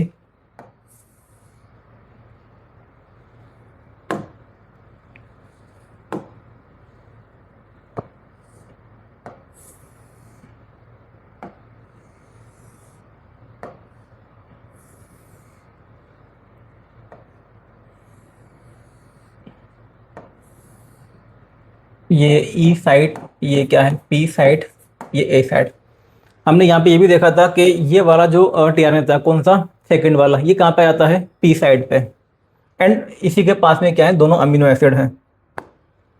तो ए वाला जो था वो कहाँ पे आ चुका था, P साइड पे। तो ये हम बना लेते हैं यहाँ पे टीआरएनए, ये रहा टीआरएनए।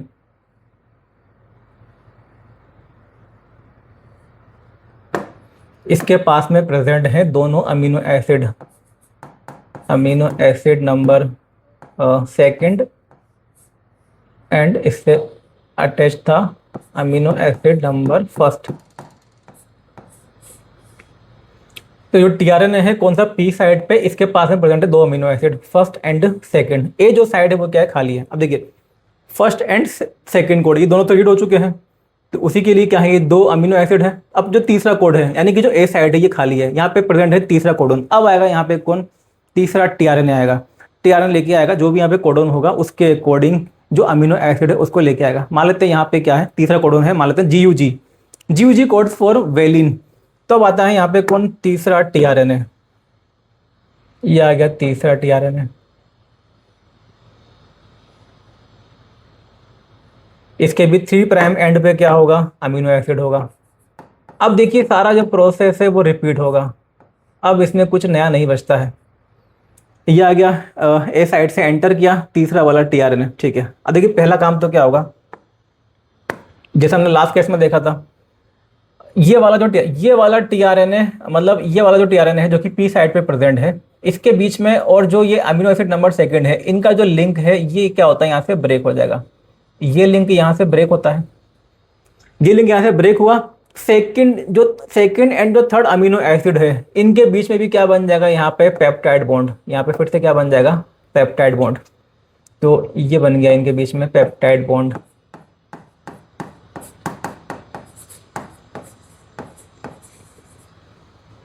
पहले तो क्या हुआ, जो पी साइड वाला जो टीआरएनए था ये और जो अमीनो एसिड था, अमीनो एसिड नंबर सेकंड, इनका जो लिंक था वो ब्रेक हुआ। उसके बाद में क्या हुआ, जो सेकंड वाला जो अमीनो एसिड है एंड जो थर्ड वाला अमीनो एसिड है, थर्ड वाला अमीनो एसिड किसके पास में है, इस वाले टीआरएनए के पास, इनके बीच में क्या बन गया, पेप्टाइड बॉन्ड। तो ये वाला जो टीआरएनए है ये तो फ्री हो चुका है। अब ये वाला जो टीआरएनए है ये ई साइड से हुआ, ई साइड से होता है, यानी कि एग्जिट साइड से होता हुआ ये तो बाहर निकल जाएगा। अब तीनों जो अमीनो एसिड हैं ये किसके पास में है, इस वाले टीआरएनए के पास, फर्स्ट सेकंड थर्ड। देखिए 1 2 3 3 कोड यहाँ पे रीड हो चुके हैं और 3 ही क्या आ चुके हैं, अमीनो एसिड। अब ये वाला जो टीआरएनए है ये शिफ्ट हो जाएगा कहाँ पे, पी साइड पे। ये हो जाएगा कहाँ पे, शिफ्ट पी साइड पे। तो ये तो बाहर निकल गया, ये आ गया कहाँ पे, पी साइड पे। अब जो राइबोसोम है ये फिर से इस तरह से ट्रांसलोकेट होगा भाई, क्योंकि 1 2 3 तीनों जो कोड हैं वो तो कोड हो चुके हैं, 3 कोड रीड हो चुके हैं, तभी तो 3 अमीनो एसिड यहाँ पे प्रेजेंट है। अब जो कॉम्प्लेक्स है वो फिर से शिफ्ट होगा इधर की तरफ, ठीक है ना, 5 प्राइम टू 3 प्राइम, फिर से ट्रांसलोकेट होगा, जिसकी वजह से ये जो फोर्थ वाला कोडोन है ये इस कॉम्प्लेक्स के अंदर आ जाए। तो इस तरह से जो प्रोसेस है ये रिपीट होती रहती है, इसी को हम क्या बोलते हैं, इलोंगेशन। तो ये प्रोसेस चलता रहेगा सेम मैनर में जब तक कि जो ए साइड है, ए साइड पे क्या ना आ जाए, टर्मिनेशन कोडोन, यानी कि UAA, UAG या UGA। तो हम देखेंगे इसमें तीसरा स्टेप,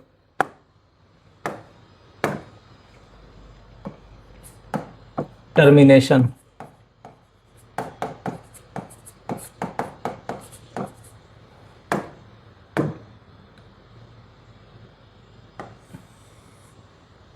ये रहा 5 प्राइम एंड, एंड ये क्या है इसमें 3 प्राइम एंड, ठीक है।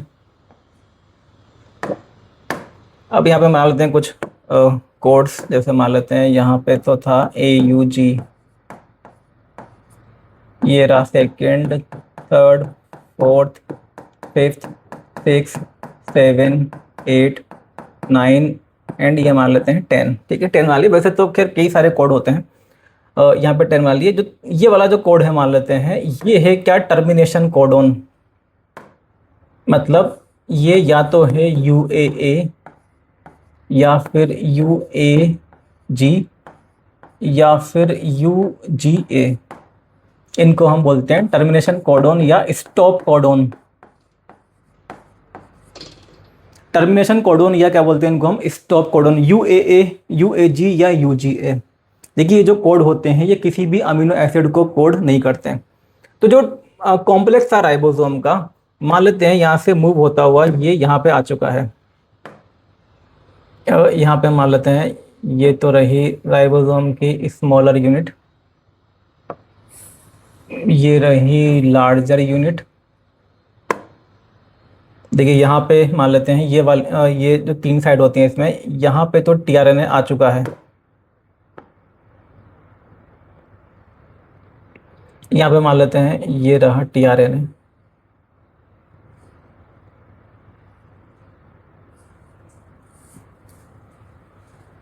ये tRNA यहाँ पे प्रेजेंट है। तो इसका मतलब ये है कि इतने जो कोड है वो रीड हो चुके हैं। देखिए कितने बनाए हमने, 1 2 3 4 5 6 7 8 9 है ना, 9th वाला है ये। इसका मतलब यहाँ पे कितने अमीनो एसिड होंगे, इस पे होंगे 9 amino acid. Amino acid number 9th है ये। इससे पहले क्या होगा, अमीनो एसिड नंबर 8 होगा। भाई 9 कोड रीड हो चुके हैं, first second third fourth fifth 6 7 8 9। 8 इससे पहले क्या होगा, अमीनो एसिड नंबर 7। ये हमने एग्जाम्पल लिया, अदरवाइज तो अमीनो एसिड तो कई सारे होते हैं, मतलब 150 200 250 इस तरह से होते हैं। Amino acid number 6, amino acid number 5, amino acid number 4, amino acid number 3, amino acid number 2 and amino acid number 1। तो इस तरह से जो पॉलीपेप्टाइड चेन है ये अटैच है tRNA से, ठीक है। जो tRNA है इसमें हमने ये जो राइबोसोम की बड़ी यूनिट है, लार्ज यूनिट, इसमें हमने बात की थी, इसमें होती हैं क्या, 3 सेगमेंट, 3 कंपार्टमेंट, 3 साइट होती हैं, EPA,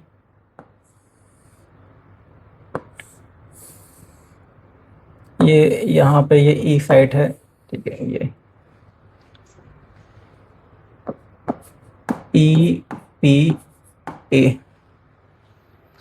तो tRNA यहाँ पे है, इसके पास में ये 9 कोड मान लेते हैं एग्जांपल के लिए रीड कर चुका है, तो 9 जो अमीनो एसिड इसके पास में प्रेजेंट है। अब देखिए क्या होगा, ये जो A साइड है यहाँ पे कोड आ गया कौन सा, UAA, UAG या UGA। अब इसकी वजह से क्या होगा, ये किसी को भी कोड नहीं करते हैं, इनको बोलते हैं क्या, टर्मिनेशन कोडोन। तो यहाँ पे अब कोई भी जो tRNA है वो यहाँ पे अमीनो एसिड को लेके नहीं आएगा, क्योंकि ये किसी को भी कोड नहीं करते। एंड इसी समय क्या होता है, जो रिलीज फैक्टर है या जो टर्मिनेशन जो फैक्टर होते हैं, जो रिलीज फैक्टर होते हैं, वो यहाँ पे एंटर करते हैं एंड जो पूरा प्रोसेस है इसको कर देते हैं ये टर्मिनेट। मतलब इसमें क्या होगा, जो राइबोसोम का कॉम्प्लेक्स है ये भी ब्रेक हो जाएगा, स्मॉलर एंड जो लार्जर यूनिट है ये अलग हो जाएंगी, यहाँ से जो पॉलीपेप्टाइड चेन है ये भी अलग हो जाएगी, एंड ये जो tRNA है ये भी क्या हो जाएगा, यहाँ से अलग हो जाएगा। इस तरह से जो प्रोसेस है उसका एंड हो जाता है। तो यहाँ पे हो जाएगा टर्मिनेशन, जिसमें जो पॉलीपेप्टाइड चेन है ये अलग हो जाएगी, जो mRNA है ये भी अलग हो जाएगा। जैसे ये रहा mRNA 5 prime to 3 prime,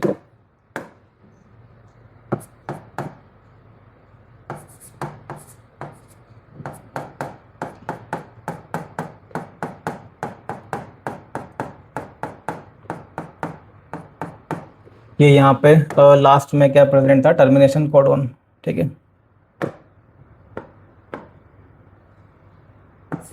UAA या UAG या UGA।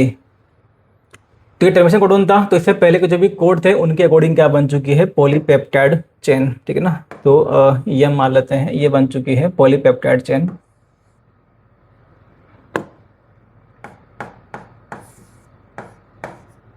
Second, third amino acid, fourth, fifth, sixth, seventh, eighth ninth, ठीक है।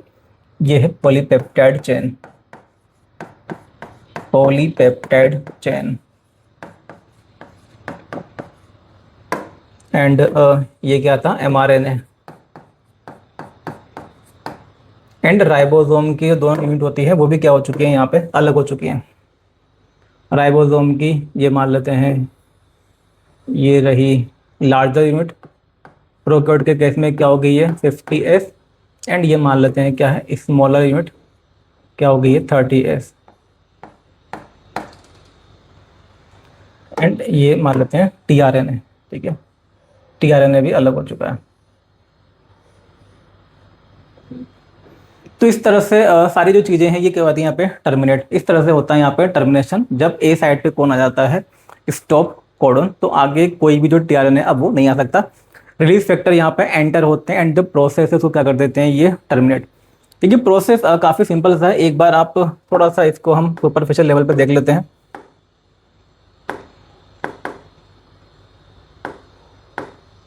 सबसे पहले तो क्या हुआ, जो अमीनो एसिड है 20 टाइप के अमीनो एसिड होते हैं उनको क्या करना होता है एक्टिवेट। तो ये जो एंजाइम है amino acid tRNA synthetase enzyme, ये इन अमीनो एसिड को एक्टिवेट करता है, ठीक है। एक्टिवेट करने के बाद में क्या होता है, जो tRNA है tRNA के 3 प्राइम एंड पे अमीनो एसिड को अटैच किया जाता है। ये जो tRNA है इनको हम क्या बोलेंगे, हम चार्ज tRNA। इसके बाद में होता है फिर क्या, इनिशिएशन। 3 स्टेप में देखा हमने, इनिशिएशन, इलोंगेशन, टर्मिनेशन। सबसे पहले क्या होगा, इनिशिएशन में जो mRNA है उससे राइबोसोम की जो स्मॉलर यूनिट है वो बाइंड करेगी। उसके बाद में क्या होगा, जो फर्स्ट वाला tRNA है वो लेके आता है फर्स्ट वाले अमीनो एसिड को। उसके बाद में फिर जो राइबोसोम की लार्जर यूनिट है ये भी आके बाइंड कर जाएगी। इस तरह से जो प्रॉपर कॉम्प्लेक्स है उसका फॉर्मेशन हो जाएगा। तो फर्स्ट तो tRNA आ ही चुका है। उसके बाद में क्या होगा, सेकंड वाली जो साइड है यानी कि ए साइड अभी खाली है, ए साइड पे आता है कौन, सेकंड वाला tRNA। ए साइड पे आएगा सेकंड वाला tRNA, ये लेके आएगा अपने अमीनो एसिड को। अब ये दोनों अमीनो एसिड आ चुके हैं तो यहाँ पे हो चुका है ये क्या, इनिशिएशन। अब होता है क्या, इलोंगेशन। इलोंगेशन में क्या होगा, देखिए ये जो फर्स्ट वाला जो tRNA था, फर्स्ट वाला tRNA, सेकंड वाला tRNA, फर्स्ट वाला जो tRNA था इसका एंड जो अमीनो एसिड था फर्स्ट वाला, इनका जो लिंक है वो ब्रेक होता है। फर्स्ट अमीनो एसिड एंड जो सेकंड अमीनो एसिड, इनके बीच में क्या बन जाएगा, peptide bond with the help of RNA, इसको हम क्या बोलेंगे, राइबोजाइम। ये बन गया पेप्टाइड बॉन्ड। ये जो tRNA था ये यहाँ से बाहर हो गया एग्जिट साइड से, एंड ये वाला जो tRNA था ये कहाँ पे आ गया, पी साइड पे। अब ये जो कॉम्प्लेक्स ये शिफ्ट होगा 5 प्राइम टू 3 प्राइम डायरेक्शन में। इस तरह से एक एक कोडोन ये शिफ्ट होता है, इसको हम क्या बोलते हैं, ट्रांसलोकेशन। तो इस तरह से जो प्रोसेस है वो इलोंगेट होता रहेगा। एंड जैसे ही जो ए साइड है उस पर क्या आता है, ये स्टॉप कोडोन आते हैं। जैसे मान लेते हैं ये, जैसे ही ए साइड पे क्या आएंगे, स्टॉप कोडोन, ठीक है ना। तो जो प्रोसेस है वो क्या हो जाएगा, यहाँ पे टर्मिनेट हो जाएगा एंड जो पॉलीपेप्टाइड चेन है वो हो जाएगी यहाँ से रिलीज, ठीक है। इसके अलावा हम लोग डिस्कस किया था कि जो 5 प्राइम एंड है, देखिए फर्स्ट कोडोन जो, ऐसा नहीं कि यहाँ पे जो कोडोन की शुरुआत है वो AG से होती है। हमने डिस्कस भी किया अभी कि प्रोकैरियोट के अंदर क्या होता है, यहाँ पे मिलती है SD सीक्वेंस, शाइन डेल्गार्नो सीक्वेंस। अब ये जो शाइन डेल्गार्नो सीक्वेंस है ये केवल रिकॉग्निशन के लिए है, ये केवल राइबोसोम से बाइंडिंग के लिए, कि जो राइबोसोम की जो स्मॉलर यूनिट है वो रिकॉग्नाइज कर सके कि हाँ भाई ये 5 प्राइम एंड है, एंड इधर ही क्या होगा, आगे जो स्टार्ट कोडोन है वो प्रेजेंट होगा, उससे वो ये रिकॉग्नाइज कर सके। तो 5 प्राइम एंड जो है यहाँ पे जो स्टार्ट कोडोन है उससे पहले कुछ सीक्वेंस होती है जिसका ट्रांसलेशन नहीं होता है। इवन जो टर्मिनेशन कोडोन है इसके बाद में भी कुछ सीक्वेंस होती है जिनका टर्मिनेशन नहीं होता है। आपके एनसीईआरटी के अंदर इसके बारे में लिखा हुआ है, इनको बोलते हैं हम UTR।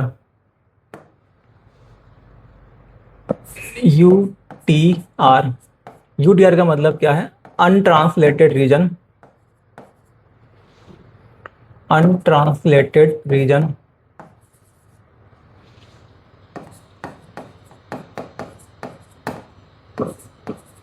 On mRNA। जो mRNA है उस पर मिलते हैं कुछ अनट्रांसलेटेड रीजन, ठीक है ना।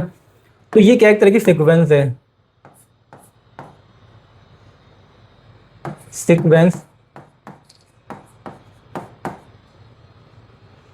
इन mRNA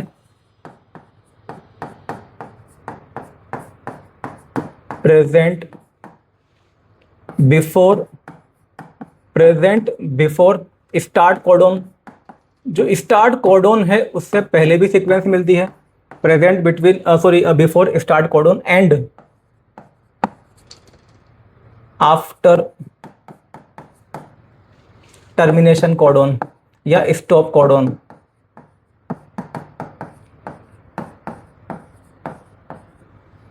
sequence in mRNA present between before start codon and after termination codon. जो स्टार्ट कोडोन से प्रेजेंट पहले भी प्रेजेंट होगी, मतलब जो 5 प्राइम एंड है वहां पे मिलती हैं ये सीक्वेंस, एंड जो 3 प्राइम एंड है आफ्टर टर्मिनेशन या स्टॉप कोडोन वहां पे मिलती हैं। ये जो सीक्वेंस है इनका ट्रांसलेशन नहीं होता है।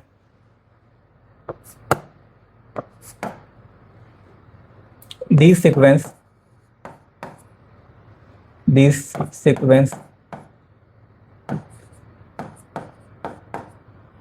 sequences are not translated.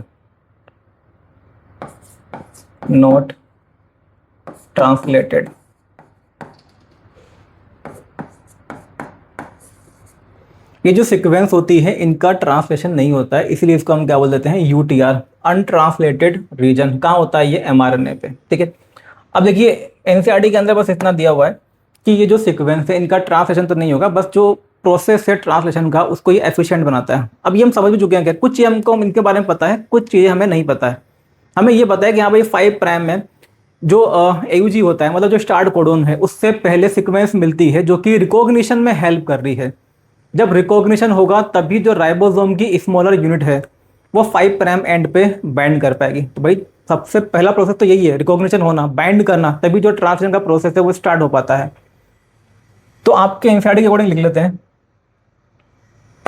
This sequence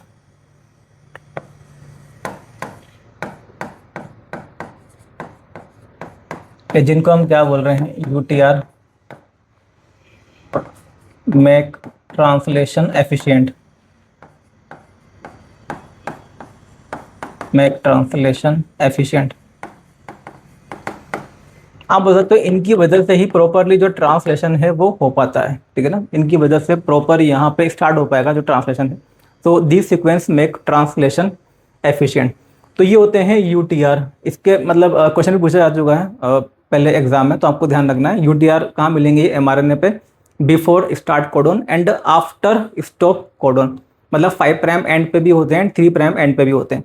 इनका ट्रांसलेशन नहीं होता है, ये केवल आप बोल सकते हो जो ट्रांसलेशन का प्रोसेस है उसको थोड़ा एफिशिएंट बनाते हैं, थोड़ा सा हेल्प कर रहा है ये एक तरह से 5 प्राइम और 3 प्राइम एंड है उनको रिकॉग्नाइज करने में। ठीक है, तो ये जो प्रोसेस है ट्रांसलेशन का ये होता है यहाँ पे कंप्लीट। ठीक है, इसके आगे जो भी चीज़ है हम देखेंगे अब नेक्स्ट क्लास में।